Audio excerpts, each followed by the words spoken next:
Imaginez un monde où les guerres ne se livrent plus avec des missiles, mais avec des minéraux essentiels, extraits silencieusement du sol. L'arme la plus puissante aujourd'hui est silencieuse, invisible, et déjà dans votre poche, dissimulée dans chaque appareil électronique que vous utilisez au quotidien. Les munitions de cette nouvelle bataille? 17 éléments de terre rares, des métaux précieux qui alimentent nos téléphones, nos voitures électriques, nos éoliennes, et même notre matériel militaire le plus avancé. Un pays, la Chine, a discrètement obtenu un quasi-monopole sur ces éléments stratégiques, contrôlant l'extraction et la transformation. Pendant que l'Occident se concentrait sur d'anciennes menaces et des conflits traditionnels, la Chine a joué une partie stratégique à long terme, investissant massivement dans ce secteur clé. Il ne s'agit plus de conquérir des territoires, mais de contrôler les moyens de production technologique et l'avenir de l'innovation mondiale. L'Occident a supposé que ces ressources seraient toujours disponibles, accessibles à volonté. Ce fut une erreur stratégique majeure. Aujourd'hui, nos économies, nos industries et même notre sécurité nationale dépendent de la bonne volonté d'une seule nation. Deng Xiaoping a dit un jour « Le Moyen-Orient a du pétrole, la Chine a des terres rares ». Cette prophétie est désormais une réalité incontournable. La Chine ne se contente pas d'extraire ces métaux, elle raffine, transforme et contrôle toute la chaîne d'approvisionnement mondiale, du minerai brut au produit fini. L'Occident découvre aujourd'hui une nouvelle forme de vulnérabilité, une dépendance qui s'est développée lentement, presque invisiblement, sur plusieurs décennies. C'est l'histoire d'une prise de contrôle silencieuse, un échec et match géopolitique, exécuté non pas avec des missiles, mais avec des minéraux stratégiques, changeant à jamais l'équilibre mondial.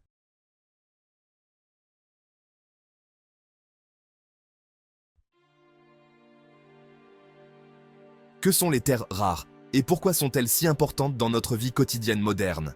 Malgré leur nom, elles ne sont pas réellement rares, mais elles sont extrêmement difficiles à extraire en quantité exploitable, car elles sont souvent dispersées et mélangées à d'autres minéraux. Il existe 17 éléments différents, comme le néodyme, le dysprosium et le terbium, qui sont devenus absolument essentiels à la technologie et à la vie moderne. Les couleurs éclatantes de votre écran, les vibrations précises et la puissance des haut-parleurs de votre smartphone dépendent tous de ces métaux invisibles.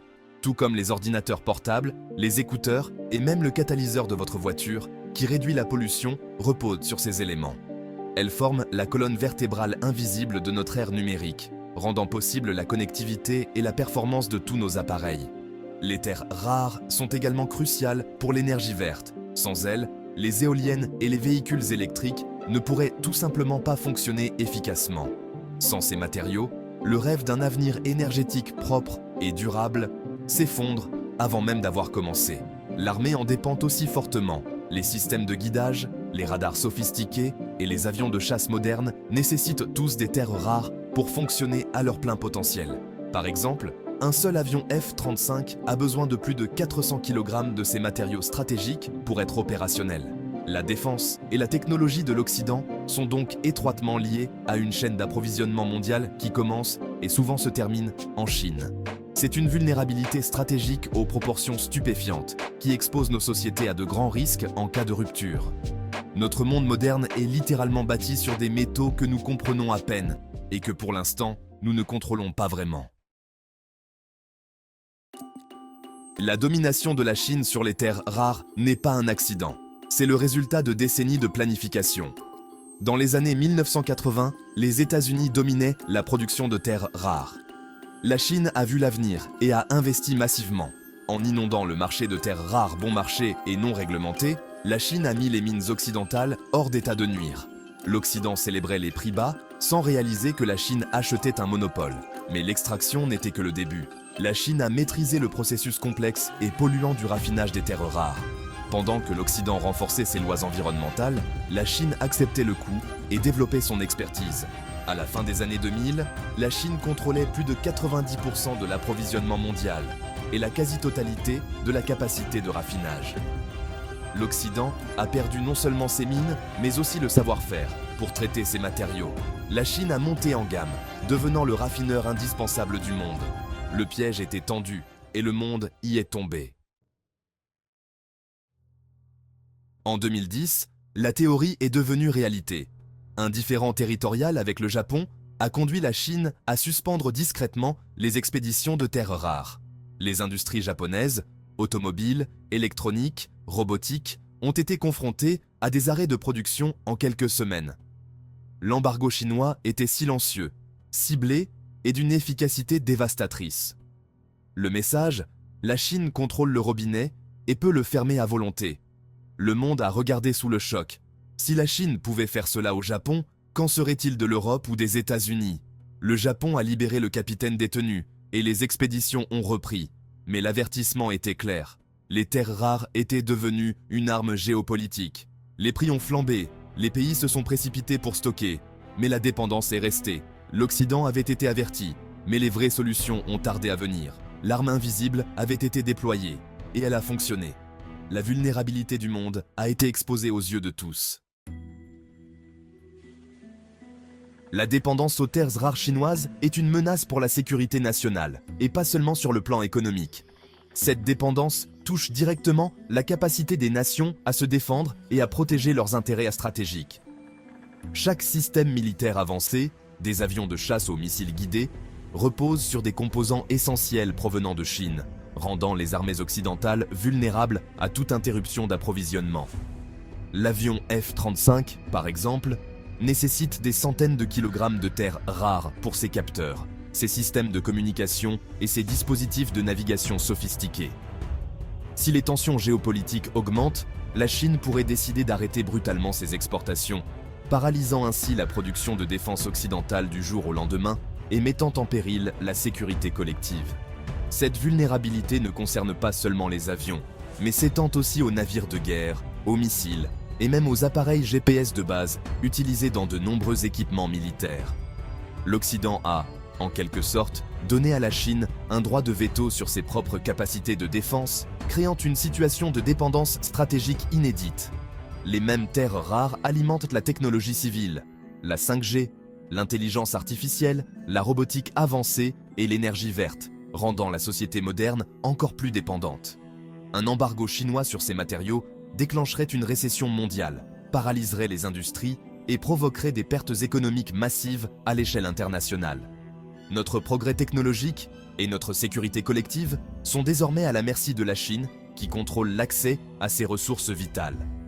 Avec chaque appareil électronique que nous achetons, chaque smartphone ou ordinateur, nous approfondissons cette vulnérabilité stratégique sans même nous en rendre compte. L'influence de la Chine est désormais totale, couvrant à la fois notre prospérité économique et notre capacité de défense militaire. La forteresse de l'Occident est littéralement construite avec des briques fournies par son principal rival, rendant sa position fragile. C'est une erreur aux proportions historiques, dont les conséquences pourraient se faire sentir pendant des générations. La stratégie de la Chine en matière de ressources va bien au-delà de ses frontières. Grâce à l'initiative de la ceinture et de la route, la Chine s'assure l'accès aux richesses minières de l'Afrique, terres rares, cobalt, lithium. La Chine offre des infrastructures en échange de droits miniers à long terme, sécurisant des décennies d'approvisionnement. Les entreprises chinoises contrôlent la majeure partie du cobalt mondial au Congo, essentiel pour les batteries. En contrôlant à la fois les terres rares et les minéraux pour batteries, la Chine domine la révolution de l'énergie verte. Les entreprises soutenues par l'État surenchérissent et déjouent les entreprises occidentales, privilégiant la stratégie au profit. Même si l'Occident cherche des alternatives, la Chine achète les futures sources. C'est une partie d'échec mondial, et la Chine a plusieurs coups d'avance. Imaginez que la Chine annonce demain un embargo total sur les terres rares. Les marchés mondiaux paniqueraient, les actions technologiques et automobiles s'effondreraient. La fabrication s'arrêterait, les smartphones, les ordinateurs portables et les voitures cesseraient de sortir des chaînes de montage. La transition énergétique verte serait interrompue. Les éoliennes et les véhicules électriques disparaîtraient de la production. La technologie médicale, les IRM, les stimulateurs cardiaques seraient en pénurie. L'infrastructure numérique stagnerait, l'innovation gèlerait, la production militaire s'arrêterait, les nations cannibaliseraient de vieux équipements pour des pièces. La Chine n'aurait pas besoin de tirer un coup de feu. Il suffirait de fermer la vanne pour paralyser ses rivaux. L'Occident serait gelé technologiquement, incapable de se défendre ou de progresser. Tel est le pouvoir terrifiant du piège invisible. Notre monde est bâti sur des fondations que nous ne contrôlons pas. Les conséquences seraient immédiates, graves et mondiales. la guerre invisible deviendrait douloureusement visible.